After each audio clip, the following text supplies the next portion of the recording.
Peugeot était au bord du gouffre, mais la marque au lion sort les griffes et revient plus forte que jamais.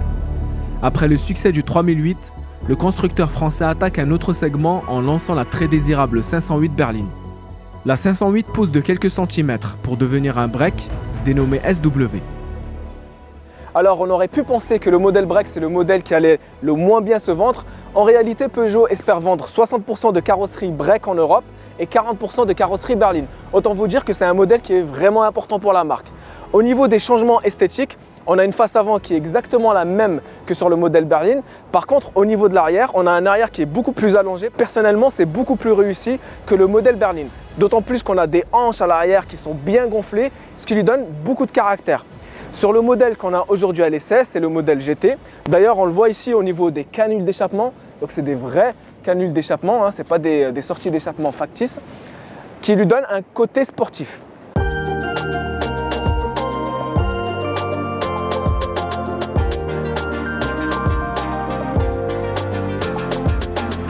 La voiture s'allonge de 3 cm, mais conserve le même empattement que la berline, 2,79 m.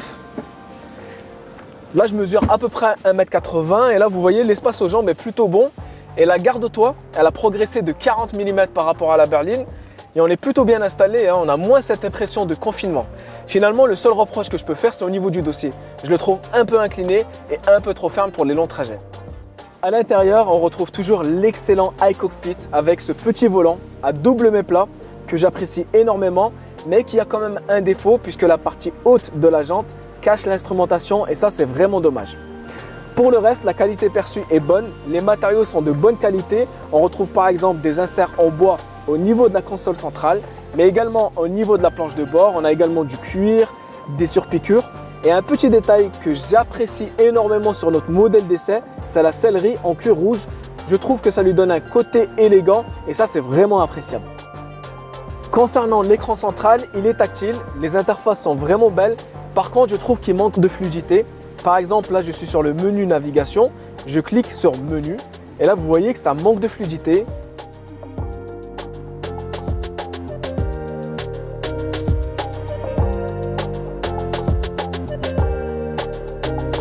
Alors la grosse différence par rapport au modèle berline se situe au niveau du coffre. On va l'ouvrir pour voir. Donc c'est un coffre qui affiche un volume de 530 litres, soit 40 litres de plus par rapport au modèle berline. C'est un coffre qui est quand même assez correct. Ce n'est pas le haut du segment, mais ça reste convenable.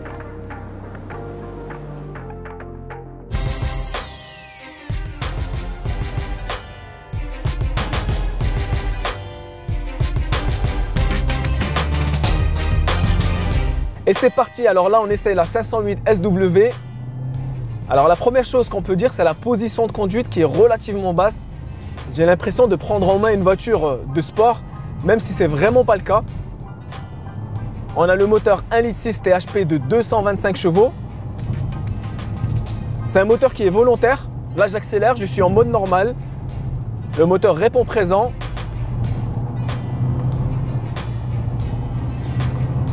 Le châssis a vraiment rien à dire. Le châssis est juste parfait. La direction est précise, elle est consistante. Aucune critique à faire au niveau du comportement routier. Il n'y a vraiment rien à dire. Là je passe, alors j'appuie sur le sélecteur pour passer en mode sport et là vous voyez d'ailleurs la partie haute de la jante qui me gâche la vue. Je suis obligé de faire ça pour regarder le mode que j'ai sélectionné. Là je suis en mode sport. La voiture devient plus sonore.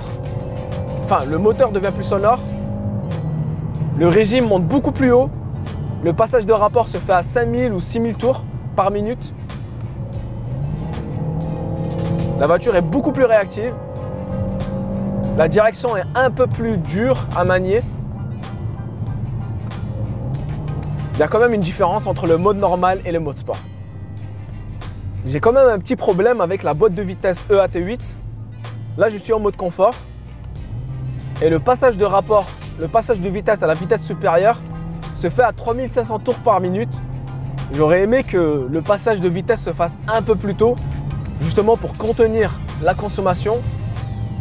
Et pour avoir un passage de rapport, disons, un peu plus naturel, on est obligé de passer en mode éco.